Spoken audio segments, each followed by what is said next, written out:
எங்களுடைய சட்டமன்ற உறுப்பினர், மொடக்குறிச்சி சட்டமன்ற உறுப்பினர், மதிப்பிற்கு மரியாதைக்குரிய திருமதி சரஸ்வதி எம்எல்ஏ அவருடைய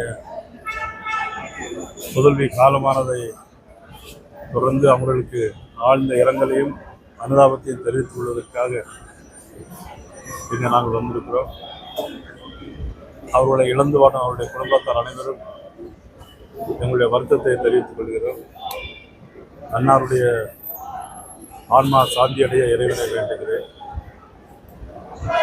அதே நேரத்தில் பெங்களூரில் நடந்த 11 பேர் கூட்ட நெரிசலிலே IPL கூட்ட நெரிசலிலே சிக்கி இறந்து போன 11 பேர்களுக்கும் என்னுடைய ஆழ்ந்த இரங்கலை அனுதாபத்தை தெரிவித்துக் கொள்ளவோடு, அதிலே ஒரு நபர் நமது ஊரை சேர்ந்த திருப்பூர் நகரை சேர்ந்த நமது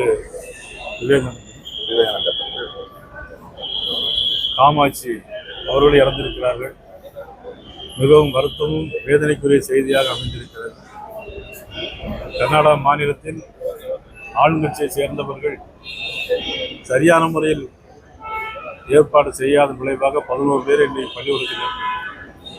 ஆனால் இதே போன்று இதைவிடவும் 10 மடங்கு அதிகமாக மகாராஷ்டிரா மாநிலத்தில் அந்த பிரிக்கப்பட்டு ஒரு சிறு அசம்பாவியம் கூட நிகழாமல் நடத்தியது மகாராஷ்டிரா மாநிலத்துடைய பாரதிய ஜனதா கட்சியினுடைய அரசு. அன்றைக்கு இருந்தது அனுராக் தாக்கூர் அவர்கள் சேர்மனாக இருந்தால், நமது மதிப்புக்குரிய முருகானந்தம், நமது பொதுச் செயலாளர் முருகானந்தம் அவர்கள் கூட அதில் இருந்தார்கள்.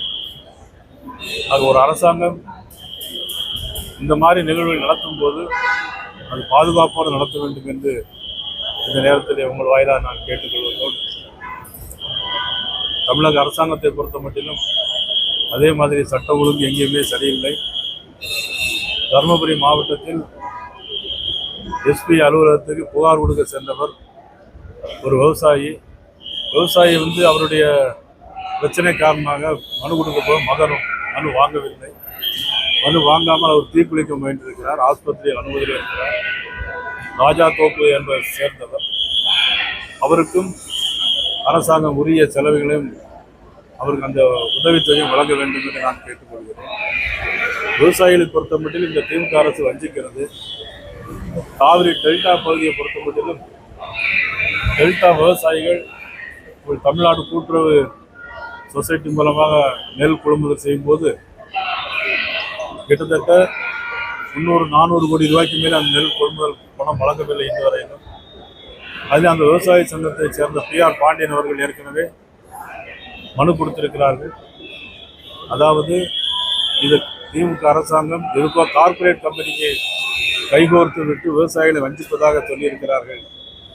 காவிரி டெல்டா விவசாயிகளுடைய மட்டுமல்ல, தமிழகத்தின் அனைத்து விவசாய மக்களையும் பாதுகாக்க வேண்டியது இன்னும் ஓராண்டு இருக்கிற திமுக அரசாங்கம்.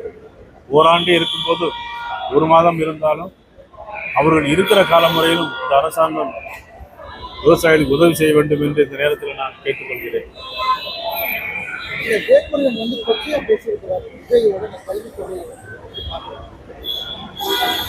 வேல்முருகன் பேசியிருக்கிறாருன்னா அது அவர்கிட்ட தான் நீங்கள் பார்க்கணும்.